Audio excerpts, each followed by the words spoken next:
مقبوضہ جموں کشمیر میں بھارتی فوجی محاصرے اور غیر اعلانیہ کرفیو کو 500 دن ہو چکے ہیں۔ بھارتیوں کا مقصد کشمیر کی مسلم اکثریت کو اقلیت میں تبدیل کرنا اور ہر قیمت پر اپنا ناجائز قبضہ برقرار رکھنا ہے۔ تمام تر ریاستی دہشت گردی کے باوجود بھارت مقبوضہ جموں کشمیر میں بدترین شکست سے دوچار ہے، جس سے بوکھلا کر وہ پوری دنیا میں جعلی خبریں پھیلا کر اپنی ناکامیوں کا ذمہ دار پاکستان کو قرار دے رہا ہے۔ بھارتی وزارت خارجہ کا ترجمان، جو حقیقت میں سری واسطو نیٹ ورک کا بھی حصہ ہے، انتہائی ڈھٹائی اور بے شرمی سے بھارتی نسل پرستی اور فاشزم اور ہندوتوا کو جمہوریت کا نام دیتے ہوئے ذمہ داری پاکستان پر ڈال رہا ہے۔ As a responsible democracy, India does not practice disinformation. In fact, you're looking at disinformation. The best example is the country next door, which is circulating fictional and fabricated dossiers and purveys a regular stream of fake news. Disinformation is practiced particularly by those who have records to hide, such as sheltering international wanted terrorists, including Osama bin Laden, and who seek unsuccessfully to cover up their own tracks, such as on the 26/11 Mumbai attacks. شاید سری واسطو بھول گیا کہ colonel پروہت کی گرفتاری اور تحقیقات نے اس کا ذمہ دار بھارتی خفیہ ایجنسیوں اور فوج کو کہا ہے۔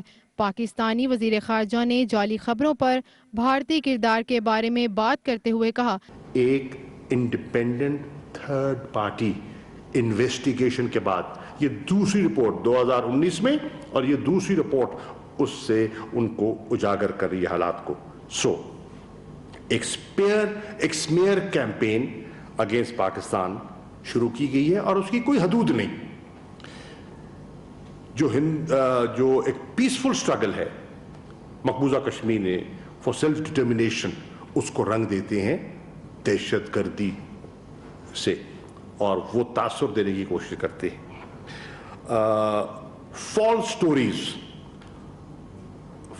ہیومن رائٹس ابیوز کے بارے میں پلانٹ کی جاتی ہیں پاکستان کو ڈیفینسو کرنے پہ۔ دنیا پر یہ حقیقت واضح ہو چکی ہے کہ بھارت اب ایک ریاست نہیں بلکہ ایک ہندوتوا مافیا کا روپ دھار چکی ہے، جن کا یقین صرف اور صرف منافقت، مکر و فریب اور سازش ہے۔ اس میں ایک خاتون ہے، ہندوستانی خاتون مادی شرما کے نام سے،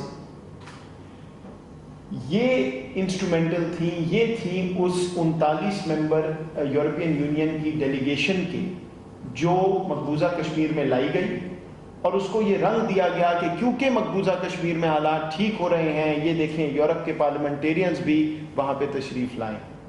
بعد میں ان میں سے کچھ نے اپولوجائز بھی کیا جب یہ پتہ چلا کہ اصل حقیقت کیا تھی، کہ یہ ایک را کا پورا پروگرام تھا۔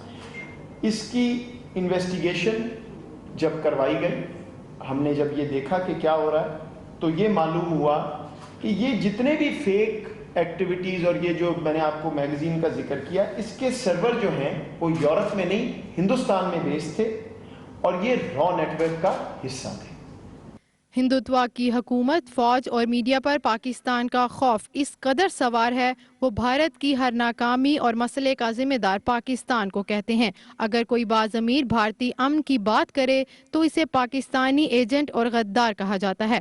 دوستوں، میں صاف صاف کہتا ہوں آج کہ ان کے منہ پر کہہ رہا ہوں میں کہ یہ سپر سٹار بنتے ہیں، لیکن حقیقت میں یہ لوگ دیش کے سب سے بڑے غدار ہیں۔ ہاں، یہ غدار ہے، پاکستان پسند غدار ہے یہ۔ ہاں، یہ بھارت میں پاکستان کے ایجنڈے پر اور پاکستان کے ایجنڈا کا پرچار کرنے والے غدار ہیں۔ پورا بالی ووڈ ان کے نام پر خاموش ہے۔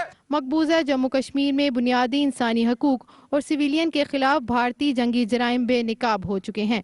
انسانی حقوق کے نام نہاد عالمی چیمپئن مجرمانہ خاموشی اختیار کیے ہوئے ہیں، لیکن تحریک آزادی کشمیر کا قافلہ یقین محکم، بے مثال قربانیوں اور لازوال جذبوں سے منزل کی طرف رواں دواں ہے۔